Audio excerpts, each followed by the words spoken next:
What is going on, everyone? Hope you guys are having an amazing day. My name is Paul Brown if you guys are new to the channel, and this is Make Life Fit. So, good morning if this is your morning. I don't know what time it is for you guys, but it's early for me. Could not sleep last night for whatever reason. So, with me, when it comes to sleeping, if I can't sleep, then my brain is on 1,000. All I can do is think, so I could not go back to sleep. Anyway, so I figured let's talk about some current news that's going on, some current events. And one of the things that's happening right now is the coronavirus. And what the coronavirus actually is a family of viruses. And so it's a whole pool of different type of viruses. That's, they kind of named it broadly. And as you guys see, I know some of you guys seen on the Lysol cans how it has the human coronavirus. So that's one side of the family. And then they also have the animal coronavirus. And what happens is, it's rare, but sometimes the animal coronavirus crosses over to the human side and also gets us sick.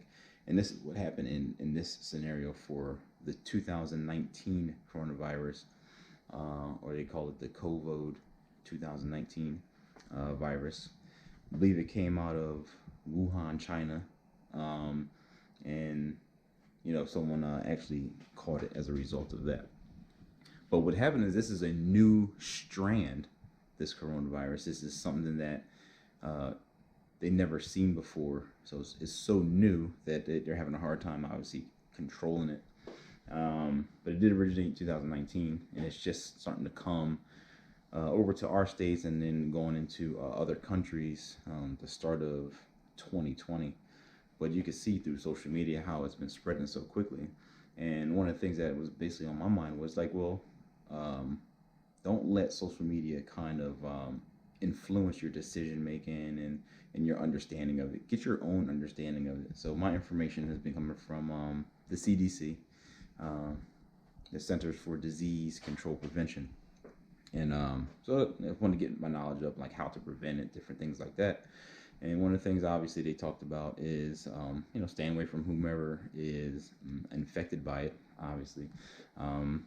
Another thing is just make sure that you wash your hands frequently before eating, and, be aware of what you touch, meaning surfaces that you come across, especially big public surfaces, if you're in areas that there's a lot of people congregate to, and also be aware of how much you touch your face. They say mouth, nose, eyes, stuff like that. So just be aware of what's going on and try to prevent yourself. Another thing you can do to help prevent is getting your immune system up. A lot of people are getting sick and not necessarily dying from it.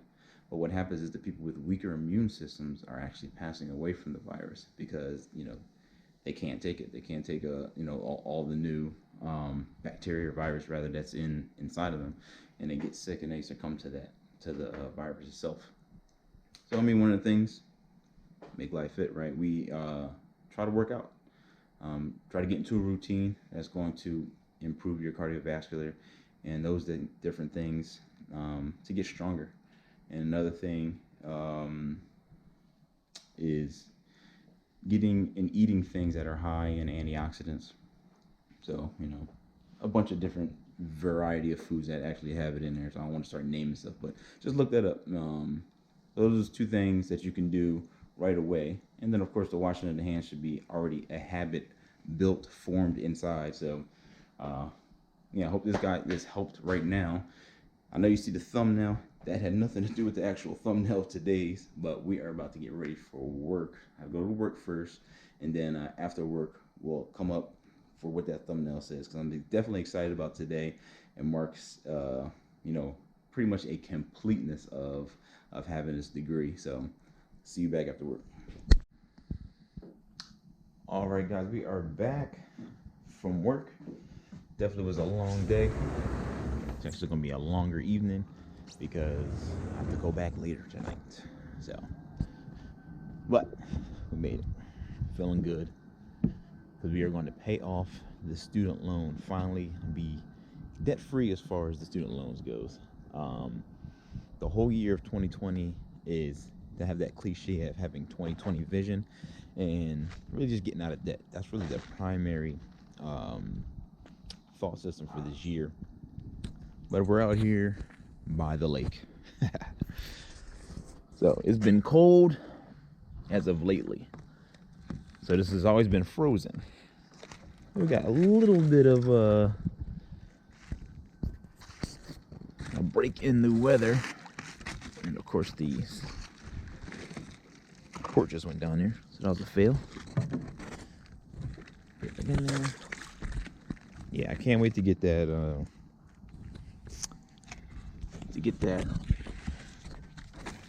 hard cover plugged in. Bang. And that is going out to the street somewhere. Have to get that top layer off. But I want to talk about the start or the journey on even how I even got to college. It's nice out here, but it's actually a little bit chilly, so we're going to go into the sunroom. While that's going on out here, I'm going to try to tell you a story real quick on where it all got started. It's around 11th grade, maybe 12th grade. I think it was around 11th. Went to Edgewood High School. It's now known as Winslow High School in Akron, New Jersey. That's when we started kind of thinking about going to college. My parents asked me, and at the time I was like, I don't think I'm going to college. Like, I didn't have any idea or any inspiration at the time to go. I figured I was going to just work my way up, just like the people I've kind of seen around me. And my mom never went to college, and my dad at that time hasn't had any schooling beyond high school. And my grandmother, my mother's mom's the only one that had at the time a associate's for teaching, and she was a special ed teacher. So I'm thinking like, I'm not about to do anything. But my mom was very, very adamant about it. She was like, no, you're going to go to college, so you need to start talking to your guidance counselors and see what your options are, how to apply, all the nine. Like, okay. And, my dad said, hey, I work hard, and I wouldn't be working as hard manually labor if I had a degree. He's like, so I'm showing you the work ethic, but I want you to get the degree and have both. So I made an appointment with the guidance counselors, coming in all fresh, thinking that like, all right, they're about to give me some good guidance and let me know what I'm about to do in life. So talked to the guidance counselor, had some paperwork there. She looked over my grades, and she's like, so what are you looking to do? I'm like, I'm really not sure. I'm looking for some guidance, I want to go to college and, take things from there, see what I qualify for. She looked over it, kind of glazed over it, and paused a little bit and was like, you might want to start thinking of another option. You may not be college material. And it felt like she just like dropped the bomb on me because I wasn't expecting to hear something like that from, someone in the education system to tell me something like that. And, I was kind of lost for words for a little while. Didn't really know what to say. So I'm like, oh, okay. I mean, I guess I accept what that person has told me because, that's your guidance counselor. So I kind of left that room and, kind of a little bit down, and then had to go home with this news. So I told my mom what happened, and, her whole expression changed. If you know anything about my mom, she was a very happy-go-lucky person, and it took a lot for her to get riled up.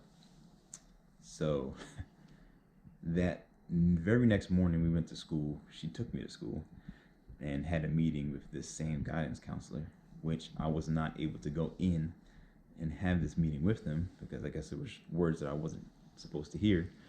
And so they were in there for a little bit, and when she came out, she told me something I'll never forget. She said, never let anyone tell you what you are able to do in life. And that mantra that she told me stuck with me forever. I mean, it had such a crazy impact because that was the first time that I really did believe someone basically told me I was at this level and that's all I can get to. And I took that like, all right, that's it for me. And mother instilled in me to say whatever you think that you're able to do is what you'll be able to accomplish in your life. So that's what started that college career. And at the time, my parents were making okay money, but they were making more than what fast food was going to give me, as far as like something I didn't have to pay back. So I had to take out every loan that I did myself, and then of course with the assistance of my parents. So because of that, I'm like, let's do community college first. One, to make sure that that's something I want to do, and two, I don't want to spend a bunch of money if those first core classes are the same from any college anyway.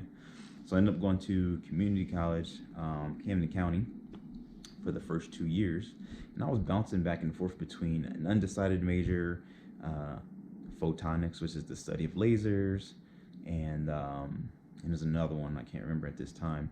But it was a point where I had to kind of figure out what I wanted to do.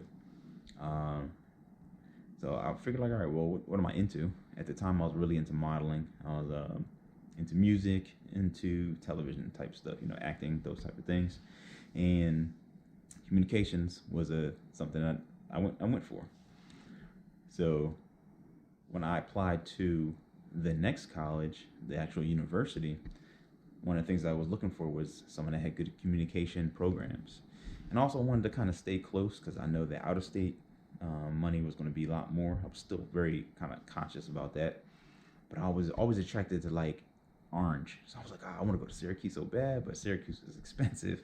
So I ended up going and finding another school that was Orange, and William Patterson University of New Jersey, affectionately known as Willie P. And I loved that experience so much. I met so many people from that school that I still talk to today, to be honest. And the experience was so great, such an eye-opening experience.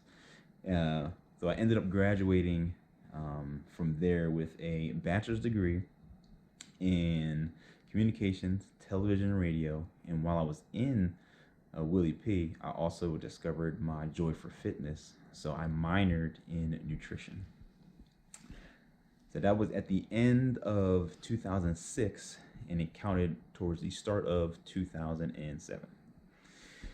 So when I crossed the stage from that walk, the first thing my mom said after kind of all the celebration kind of went down, she said, you should mail that guidance counselor a copy of that degree.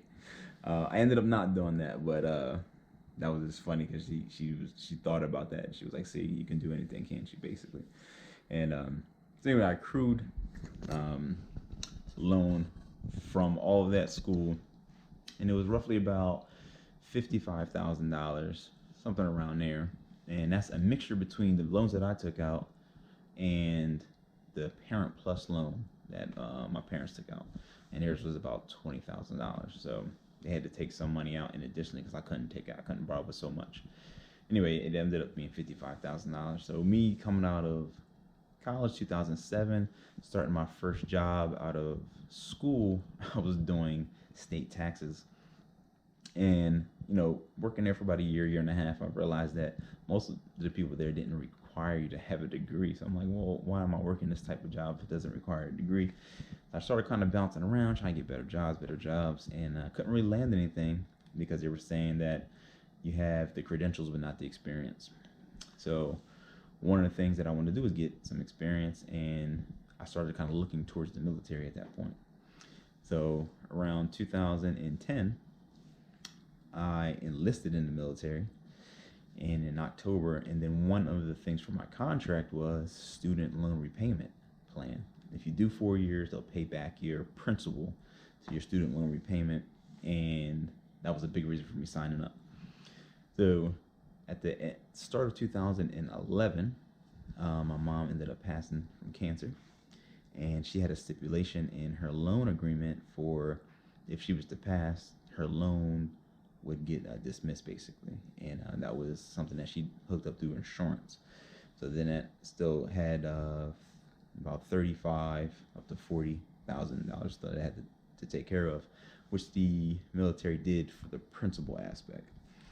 So did those 4 years, they paid back the principal, which left me the interest. And then from that point on to now, I've been paying off the interest for those loans, and today I owe roughly $600, and I'm going to make that payment today. I'm about to call and finalize this thing. Thank you for calling Navient. This is Rose. Your first and last name, please. Paul Brown. Thank you, Mr. Brown. Let me pull up the account real quick. 1 second, please. Okay. So basing on our system, you're calling about the payoff amount of your loan. Is that correct? That's correct. Sure. So as of today, it's $596.86, sir. Okay. Would you want me to process the payment for you, or? Yes, could you post it for me? Oh yeah, I can go ahead and do that, sir. Are we using a debit card, checking account, or savings? Debit card? Debit card. Okay, 1 second, please. A payment of $596.86, and your payment will be effective today, and it will be posted on the account after 24 to 48 business hours. Thank you. Okay. You're welcome, and there you go. So thank you as well for your payment. Would you want to get the confirmation number, by the way? Yes. This loan, sir. Thank you so much. You're welcome. Anything else? No, that'll be all. Okay, so congratulations again, sir, and have a good one. You too. Thank you. Using the numbers on your keypad. Well, there you go. Finally, free of debt from Sally Mae. So originally, Sally Mae was the original loan, and then Navient purchased them out along the way. So finally done with that. I can finally say I own my degree. Feels so crazy. But yeah, it's been a good day, and I'm glad you guys stuck with me. Thank you for just listening to my story, and let me tell you how I got to this point so far, guys. And I said 2020 is all about paying down everything and getting out of debt. So that's going to be my vision, and every little bit of money that I do get, I'm putting it aside and putting it into whatever kind of debt that I have, so I can start kind of living more debt free. So if you guys like this video, please hit that like button and subscribe, browse through the channel, guys. And as always, guys, make life fit. I'm out. Peace.